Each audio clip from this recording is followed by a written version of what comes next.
All right, so in our last episode, you dropped a bomb on us. Robbie Gordon, TJ Flores are both going to be qualifying for the King of the Hammers on Tuesday, Wednesday. Not sure which day it's going to be yet, but you're going to have to go out to the desert to find out.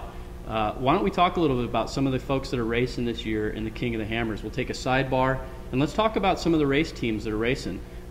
This could be a pretty good conversation. You got Robbie Gordon coming off of Dakar. Right now, as of the recording of this, he's sitting in 4th place. So he's making a heck of a run at it this year. And how the heck did you finally get him? We tried for years to get Robbie Gordon to come out and race with us.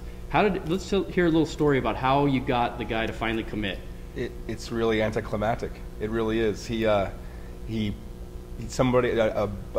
I think it's Bobby Spencer, B. Spencer on the pirate board, sent him a tweet on Twitter, said, "When are you going to race King of the Hammers?" And he replied back almost instantaneously saying, I want to race this year, I'm looking for a car.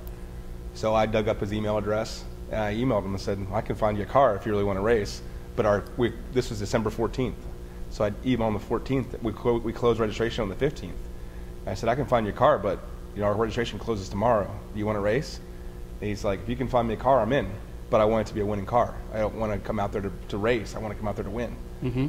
So I worked with Randy Rod at Jimmy's 4x4, and we brought Lauren Healy's winning car from 2010 out of mothballs.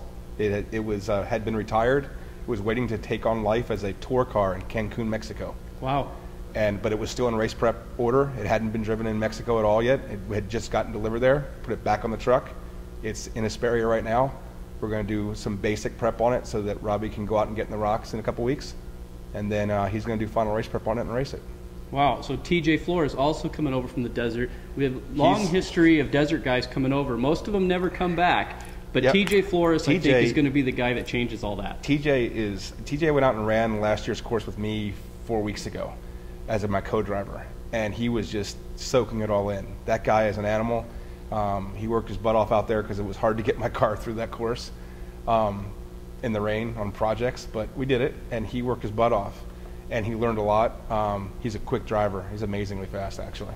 So he's making the investment to get out there in the rocks and practice, except the week before, like some of the other guys have had. Yep. So he's actually out there right now. Whose car is TJ driving? He's driving a new car that I believe Trent Fab and Dave Snyder are building. I'm not sure if it's a Trent Fab combination build, but I know that it's Dave Snyder's car. And so, Dave's put him in the car, and it's a new car, so you have the potential new car blues. Right.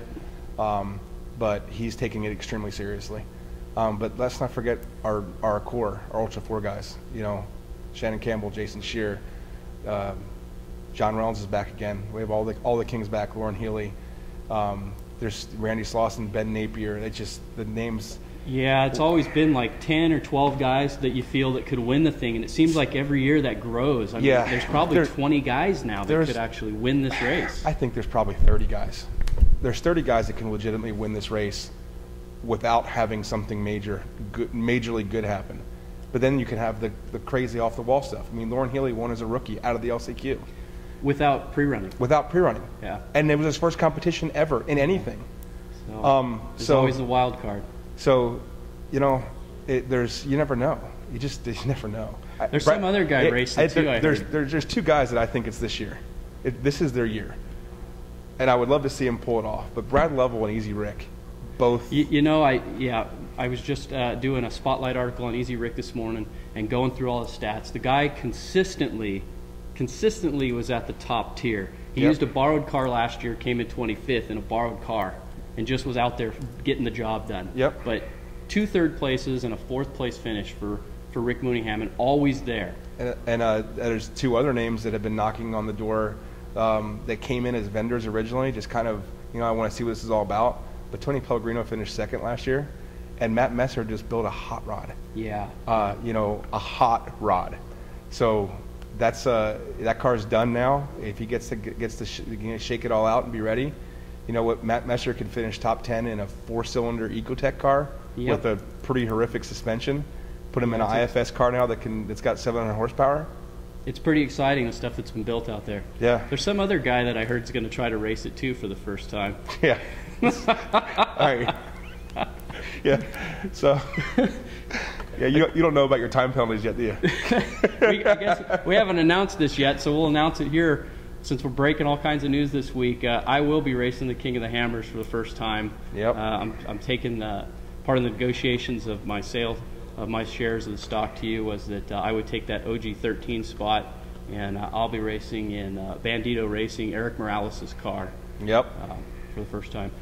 We'll go see if we can bang on Robbie's door a little bit and have some fun. If for some reason Jeff looks a little bigger in his fire suit and you can't figure out why, and no one's seen me, probably because I'm racing, pull a full Stig.